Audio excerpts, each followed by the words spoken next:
BA तृतीय वर्ष के द्वितीय प्रश्न पत्र के विद्यार्थियों, आज आपको मैं आपके पाठ्यक्रम में निर्धारित कहानी जगार के बारे में बात करूंगी। इससे पूर्व विभिन्न कहानियों के अध्ययन क्रम में आपने कहानीकारों के साथ साथ उन कहानियों पर विस्तृत अध्ययन किया था। जगार कहानी राजस्थान के ख्यातिनाम कहानीकारों में प्रमुख विपुल ज्वाला प्रसाद द्वारा रचित है। आपकी कहानियों को हिंदी जगत में पर्याप्त सराहा और पढ़ा गया है। विपुल जी का जन्म राजस्थान के गांव पिपरौआ, जिला धौलपुर में हुआ था। धौलपुर और भरतपुर के आसपास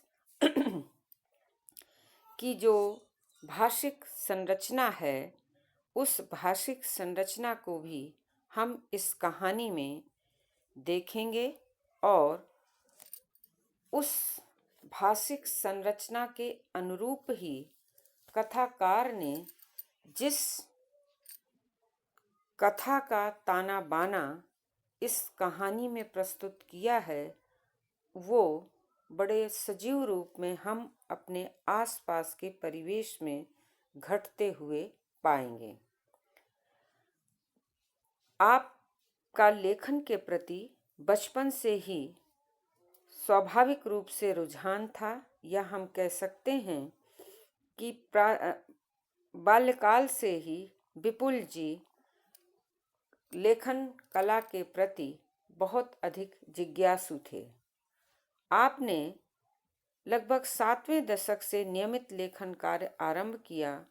उन्होंने नवगीत, कहानी, निबंध, रिपोर्टाज, बाल गीत आदि विधाओं में विविध मुखी रचना कर्म किया है। आपके द्वारा रचित रचनाओं को विभिन्न पत्र पत्रिकाओं में बड़े गर्व के साथ छापा और पढ़ा गया है। आपकी रचनाएं नियमित रूप से सारिका, नवनीत, नवभारत टाइम्स, समाज कल्याण, हरिगंधा, ट्यूबनल, अमर उजाला, राजस्थान पत्रिका, इतवारी पत्रिका, दैनिक भास्कर, नई दुनिया, मधुमती, कथानक, जागती ज्योत आदि जो पत्र पत्रिकाएं हैं, उनमें आपकी रचनाएं बराबर प्रकाशित होती रही हैं। आपका एक कहानी संग्रह टीले शीर्षक से राजस्थान से तथा दूसरा कहानी संग्रह जगार, जिसकी प्रतिनिधि कहानी भी जगार है, जो आपके पाठ्यक्रम में संकलित है, सन्मार्ग प्रकाशन नई दिल्ली से प्रकाशित हुए हैं।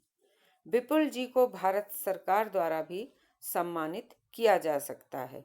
उनकी कहानियों का तेलुगु भाषा में भी अनुवाद हुआ है, जो निश्चित रूप से हिंदी भाषी रचनाकार के लिए और हिंदी भाषी पाठकों के लिए एक गौरव का विषय है। अपने नाम के अनुरूप ही तेलुगु की एक साहित्यिक पत्रिका है विपुला। उस विपुला में भी आपकी कहानियां प्रकाशित और प्रशंसित हो चुकी हैं। संप्रति वर्तमान में विपुल जी स्वतंत्र लेखन कार्य कर रहे हैं और कृष्णा कॉलोनी, रामगंज, मंडी में निवास कर रहे हैं। लेखक के इस परिचय के पश्चात मैं थोड़ा सा इस जगार कहानी पर प्रकाश डालते हुए अपने अगले वीडियो में मैं इस कहानी की तात्विक विवेचना की ओर अग्रसर होंगी।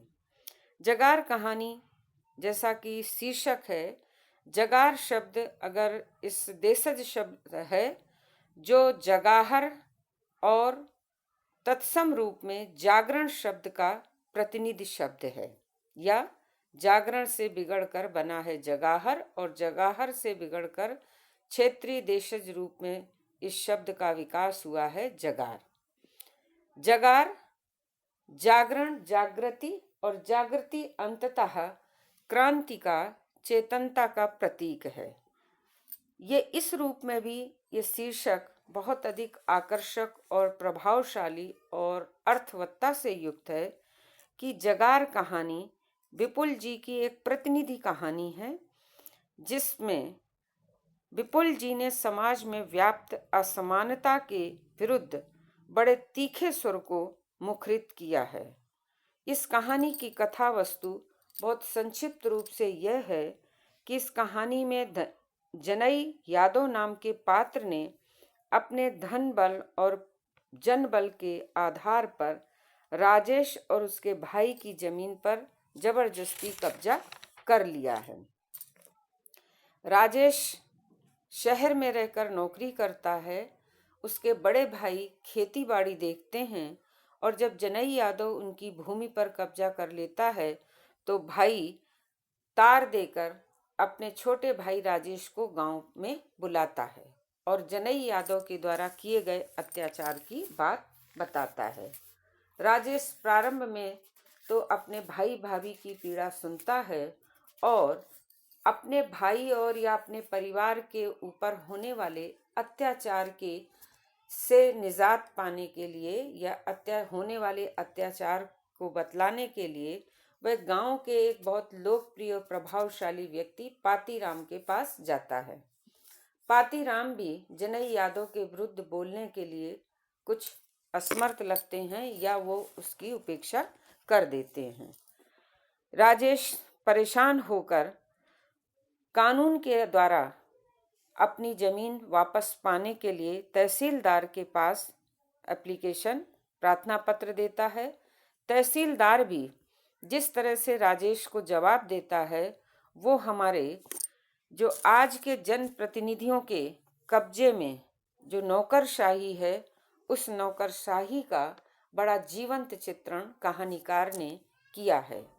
अंततः सामाजिक और प्रशासनिक उपेक्षाओं से क्षुब्ध होकर राजेश अकेले ही अपनी भूमि पर कब्जा करने के लिए अपने भाई भाभी के साथ निकल पड़ता है।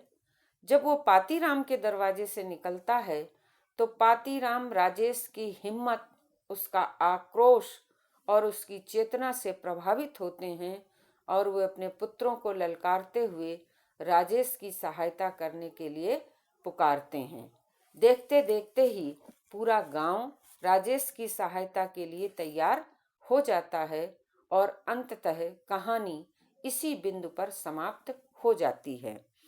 कहानी का जो ये बड़ा संक्षिप्त कथा वस्तु है वो पाठकों को इस बात के लिए सोचने और करने के लिए विवश कर देती है कि जो आप कहावत सुनी है हम लोगों ने कि अकेला चना भाड़ नहीं फोड़ सकता, इस लोकोक्ति के विरुद्ध हम कह सकते हैं कि चना यदि ठान ले तो भाड़ क्या, सारा आँख तो आँख वो सारे के सारे समाज को भी परिवर्तित कर सकता है। और दूसरा, इस कहानी की कथा वस्तु को पढ़ने के पश्चात जो एक बहुत लोकप्रिय कथन प्रचलित है कि संगठने शक्ति कल युगे, संगठन में ही शक्ति है। अर्थात यदि किसी भी अन्याय के विरुद्ध समाज यदि एकजुट हो जाए तो हम बड़े से बड़े अन्यायी को परास्त कर सकते हैं। धन्यवाद।